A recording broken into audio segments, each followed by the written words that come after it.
Hey everybody, it's Michael from GetYourRockOut, and I'm very happy to be sat here with Tim from Soil. How you doing, mate? Great, how you doing, bros? I'm good. It's the last night of the tour of the UK dates. How's it been so far?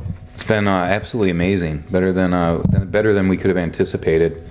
We're between us and Skindred and our different fan bases and things combining, and some of the same fans. Every show's been pretty much sold out. So it's been really interesting to see their crowd react to us, our crowd react to them, and the combination react to each other. Cool. What do you think of Skindred's music and Visa too while we're at it? I love Skindred. We actually toured with them in 2002. We toured together, and we've been a fan of theirs, since the Babylon album, since their first one. And the Visa guys are really good too. I mean, great players. Their one guitar player, he's like Yngwie Malmsteen. He's a shredder. Nice. Who would you say has been the best crowd on the tour so far? I'd have to say, well, London last night was really sick, and Cambridge was awesome too. I think those are my two favorites so far. Cool. All right, well, your new album, Whole, has been out for a few months now. How do you feel it's been received? Actually, it's been really well received. We've got the best reviews and the best write-ups that we have, and pretty much since the Scars album, and the fans have reacted great to it. The critics have reacted great to it. It was a very pleasant surprise. You never know what you're gonna get, reaction-wise when you put out a new record. Whether it's just gonna, people are gonna hate it or love it or something in between. But it's been extremely positive. It's an interesting title, considering the current situation with the drummer, whether or not the drummer's full time. Just to clarify, what is the current situation with the drummer? Mitch is sitting right there. Right now, Mitch Gable has been our touring drummer now for over a year and a half, I think, at this point, and he fits great with us, and we get along, and we're just gonna keep doing what we're doing, and obviously we still have to promote this record, so there's no worries about what we're gonna do as far as recording for the next time. We'll cross that bridge when we come to it, but right now the lineup that we have together right now is working out great, and we're just gonna keep moving forward with it. Now, you've said that you wanted to call the shots and hold the future in your own hands with this album. Was there a specific experience with the previous records that you were trying to avoid repeating, or is it just a matter of, moving on in a new direction?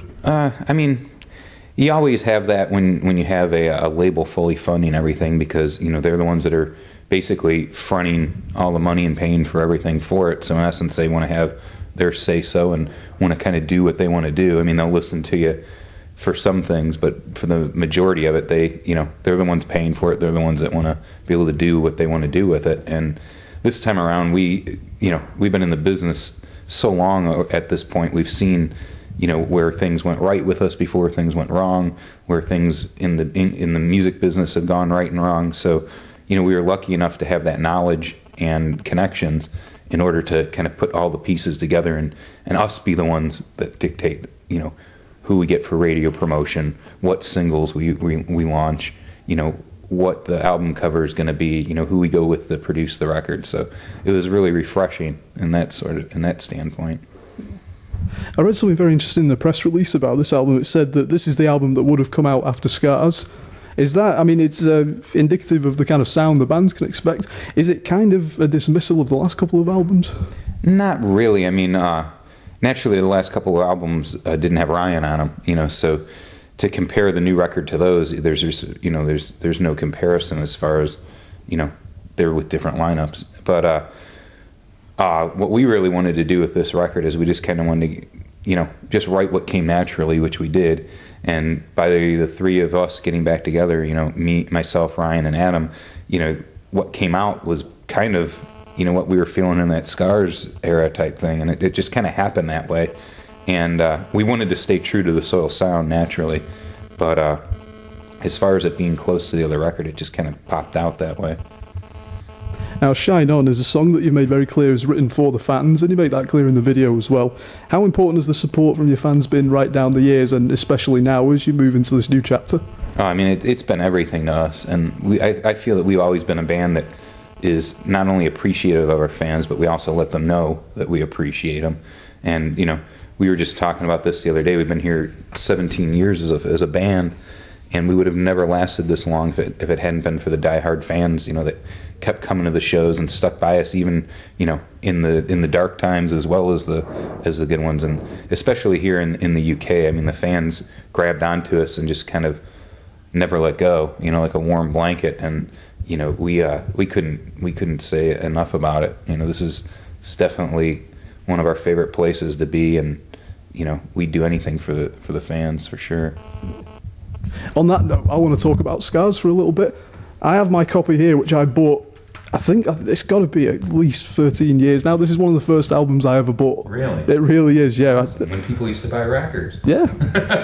I can't tell you how long, number of times I listened to this album, but when you look back on this album now, the recording process, the release, the acclaim that it got, I mean, what are your thoughts on those days now, looking back?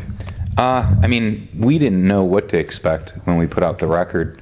And we had high hopes, that it would do something. And Halo was definitely becoming a radio hit in the States on its own. But, we didn't quite know what to expect. We didn't know if it was just going to be gigantic and we'd be the next Nickelback or Linkin Park or whatever was big at that time, or whether it would completely flop and it would be the end of our career. But the response that it got, it was stellar. And I think the great thing about that record is everybody tried to lump us in that nu metal category. Say, they're nu metal, but they just really couldn't, because it's not a nu metal sounding record. We were fans of, Aerosmith and Black Sabbath and Corrosion of Conformity and Ozzy and things like that. And I think those influences really came out with it, but we kind of used the down-tuned guitars and the heaviness on there. But I still look at that record and I still listen to it. It actually still holds up the test of the time sonically.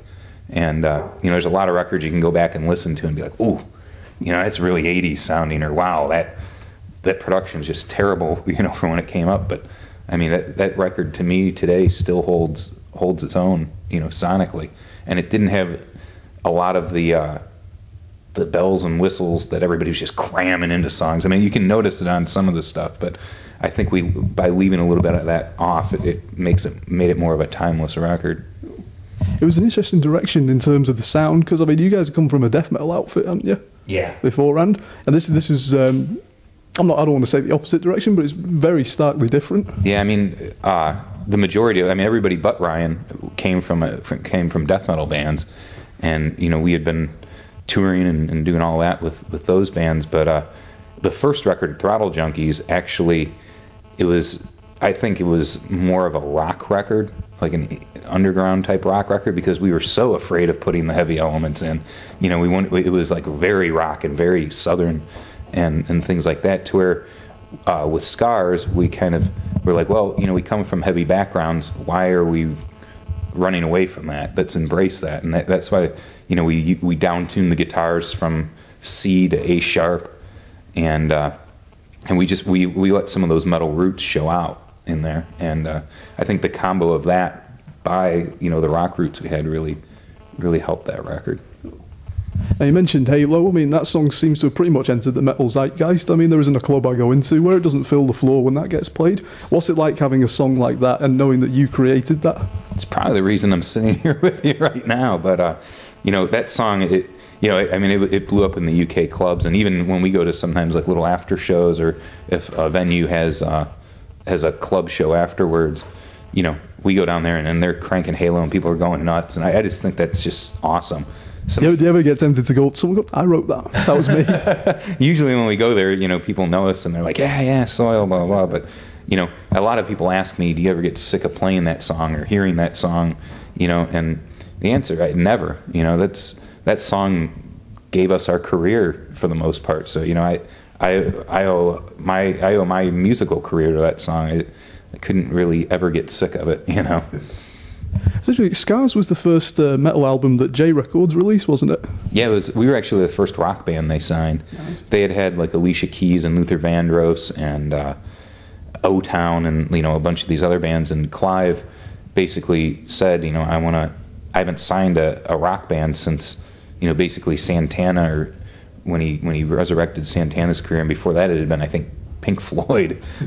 He had signed to Columbia, and he said, if you're going to be my first rock band, I want to make this a priority. And he had a whole rock, the label had an entire rock division and everything. And you know, we felt the love because we had a major label bidding war going on with us at the time, and we sat down with everybody from Warner Brothers to RCA to Elektra, you know, all these, and you know, when you're sitting down with Clive, there's just an aura about him, and you're sitting with a legend, and to hear him say, you know, I want to make your band work, it was a great thing. That and plus I was very adamant about finding a label that was going to work us internationally, because I knew that, you know, the States is finicky. You kind of, you're on top, and then people tend to forget about you and things like that. And I knew, you know, internationally, like the UK and Europe and Germany and stuff like that, when they embrace a band and they love a band, they never let go. And I definitely wanted to at least give it a try and see if we could break into those markets, because I knew that we'd be able to keep going back for years and years to come, and it worked. And they really did put a lot of resources and time and effort into the UK and the European markets, and that really helped us too. It's actually a really great quote from him, from Clive Davies. He said that you're going to be my only rock band for now. He said he wanted to break the band. Yeah. Looking back, do you think he succeeded? I mean, his idea of breaking was us selling, you know, millions of records in the States, like big, you know, and, you know, we sold a lot of records, but it wasn't quite like that triple platinum that I think that he had expected. So, you know, for a rock record at that time, it was very successful. But for J Records and what Clive wanted, you know, we didn't quite make that mark, unfortunately. But, you know, we still sold enough to, you know, do another record with them, Redefine, and, you know, carry on an independent career, you know, after that. So, you know, the fans that we did grab on those records, with all the money and promotion that was in there, you know, they stuck with us at least. So, mission accomplished in my eyes. All right, well, what's next for you guys after this tour? Where are you headed after this? Tonight's the last show in Manchester, and for the UK portion. Then we're going into the body of Europe, and then we actually fly home and have 2 days off before we fly to Australia for Soundwave. And then after Australia, we're going to take a few weeks off, and then we're going to go back out in the States, because the next single, The Hate Song, is just starting to get out there in the States, and we're going to start working it so that when we come home, we'll be able to tour for that and things. So, and then, you know, the rest, we're talking about festivals, we're talking about coming back here, we're, you know, talking about just doing everything else. So it's just going to take, you know, once we get all that in the coming months, we'll be announcing that. So we're going to be real busy. All right, well, we'll wrap this up then. Do you have a message right into the camera for all our readers at Get Your Rock Out? Thank you so much for supporting Soil. Thank you for continuing to support rock and metal. And the ancient CD that he's holding right there, the new record Hole, is available on CD. So if you get a chance, please buy that, because that just keeps us coming back and keeps us to, you know, allows us to keep making music for you. Thank you very much, everybody. And thank you very much for talking to us, mate. Have a good show tonight. Thank you, brother. Cheers.